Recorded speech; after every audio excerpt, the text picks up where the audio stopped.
Praise the lord.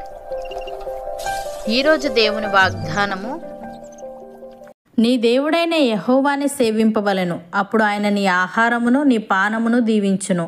నేను నీ మధ్య నుండి రోగము తొలగించెదను. నిర్గమకాండము 23వ అధ్యాయము 25వ వచనము. సహోదరి సహోదరులారా, ఈ వాక్యంలో 3 ముఖ్యమైన విషయాలు ఉన్నాయి. 1, మనం యెహోవాని సేవించడం. 2, ఆయన మన ఆహారమును పానమును దీవించడం. 3, ఆయన మన మధ్య నుండి రోగము తొలగించడం. ఈ 3 విషయాల్ని మనం ఇప్పుడు క్షుణ్ణంగా చూద్దాం. మొదటిగా, మనం యెహోవాని సేవించాలి. అనగా మన జీవితంలో మొదటి ప్రాధాన్యత దేవునికి ఇవ్వాలి.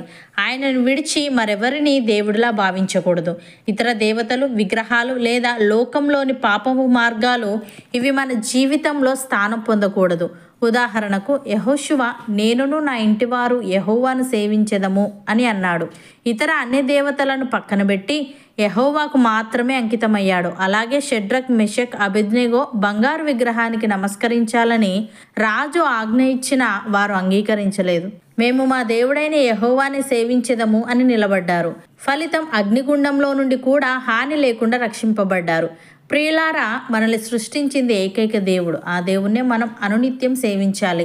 అప్పుడు ఆయన మన ఆహారమును పానమును దీవిస్తానని, మన మధ్య నుండి రోగము తొలగిస్తానని తెలియజేశాడు. ప్రియులారా, ఈ దీవెన కేవలం పరిమితి కాకుండా సంతృప్తి మరియు సమృద్ధిని ఇస్తుంది. ఇక్కడ ఆహారం, పానము అంటే కేవలం భోజనం మాత్రమే కాదు, మన జీవనాధారం అన్నమాట. ఇది దినసరి అవసరాలు, జీవనోపాధి, ఆదాయం, వనరులు అన్నింటినీ కలుపుకుంటుంది. అలాగే మన మధ్య నుండి రోగము తొలగిస్తానన్నాడు. ఇక్కడ రోగం అంటే కేవలం శారీరక వ్యాధులు మాత్రమే కాదు, ఆత్మీయ రోగం, భావోద్వేగ రోగం, మానసిక రోగం లాంటివి కూడా. దేవుని సమక్షంలో ఉండడం మనకు ఒక రక్షణ కవచంలా ఉంటుంది. శరీరానికి, మనసుకు, ఆత్మకు ఆరోగ్యాన్ని ఇస్తుంది. భక్తుడు ఈ విధంగా అంటున్నాడు, ఆయన నిన్ను ప్రేమించి ఆశీర్వదించి అభివృద్ధి చేసి నీకిచ్చేదనని నీ పితరులతో ప్రమాణం చేసిన దేశములో నీ గర్భఫలమును, నీ భూఫలమైన నీ సస్యమును, నీ ద్రాక్షారసమును, నీ నూనెను, నీ పశువుల మందలను, నీ గొర్రెల మందలను, మేకల మందలను దీవించును. సమస్త జనముల కంటే ఎక్కువగా నీవు ఆశీర్వదింపబడదువు. నీలో మగవానికే గాని ఆడుదానికే గాని గొడ్డుతనం ఉండదు, నీ పశువులలోనైనా ఉండదు. యెహోవా నీ వద్ద నుండి సర్వరోగములను తొలగించి నీ వెరిగి ఉన్న ఐగుప్తులోని కఠినమైన క్షయవ్యాధులన్నింటినీ నీకు దూరపరిచి నేను ద్వేషించు వారందరి మీదికే వాటిని పంపించును అని. ప్రియులారా, యెహోవా కృప మన ఎడల హెచ్చుగా ఉన్నది. ఆయన విశ్వాస్యత నిరంతరము నిలుచును. కాబట్టి సమస్త అన్యజనులారా యెహోవాను స్తుతించుడి, సర్వజనములారా ఆయనను కొనియాడుడి, యెహోవాను స్తుతించుడి. కీర్తనకారుడు ఈ విధంగా అంటున్నాడు, నా ప్రాణమా యెహోవాను సన్నుతించుము, నా అంతరంగముననున్న సమస్తమా ఆయన పరిశుద్ధ నామమును సన్నుతించుము. నా ప్రాణమా యెహోవాను సన్నుతించుము, ఆయన చేసిన ఉపకారములలో దేనిని మరువకము. ఆయన నీ దోషములన్నింటినీ క్షమించువాడు, నీ సంకటములన్నింటినీ కుదుర్చువాడు. సమాధిలో నుండి నీ ప్రాణమును విమోచించుచున్నాడు, కరుణా కటాక్షములను నీకు కిరీటముగా ఉంచుచున్నాడు. పక్షిరాజు యవ్వనము వలె నీ యవ్వనము క్రొత్తదగుచుండునట్లు మేలుతో నీ హృదయమును తృప్తిపరచుచున్నాడు అని. సహోదరి సహోదరులారా, యెహోవాను స్తుతించుడి. యాకోబు వంశస్థులారా, మీరందరూ ఆయనను గణపరచుడి.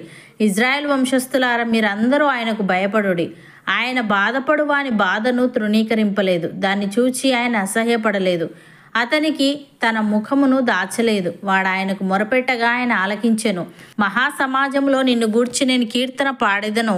ఆయన యందు భయభక్తులు గలవారి ఎదుట నా మ్రొక్కుబడులు చెల్లించెదను. దీనులు భోజనము చేసి తృప్తి పొందెదరు. యెహోవాను వెతుకువారు ఆయనను స్తుతించెదరు. మీ హృదయములు తెప్పరిల్లి నిత్యము బ్రతుకును.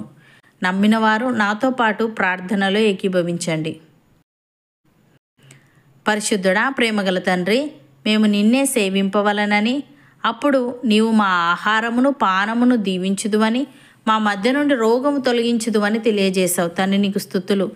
దేవా, నీ దీవెన కేవలం పరిమితి కాకుండా సంతృప్తి మరియు సమృద్ధిని ఇస్తుంది గనుక రోగం అంటే కేవలం శారీరక వ్యాధులు మాత్రమే కాక ఆత్మీయ, భావోద్వేగ, మానసిక రోగం లాంటివి కూడా తొలగిస్తావు గనుక మేము నీ సమక్షంలో ఉంటూ శరీరానికి, మనసుకు, ఆత్మకు ఆరోగ్యాన్ని పొందుకున్నటకు సహాయము దయచేయమని, మేము నిన్ను సన్నుతించుచు నీవు చేసిన ఉపకారములలో దేనిని మరవక నీకు మొక్కుబడులు చెల్లించే వారంగా ఉండుటకు కృపచూపమని, పక్షిరాజు యవ్వనము వలె మా యవ్వనము క్రొత్తదగుచుండునట్లు మేలుతో మాలో ప్రతి ఒక్కరి హృదయమును నీవే తృప్తిపరచమని యేసుక్రీస్తు నామమున ప్రార్థిస్తున్నాము తండ్రి. ఆమెన్.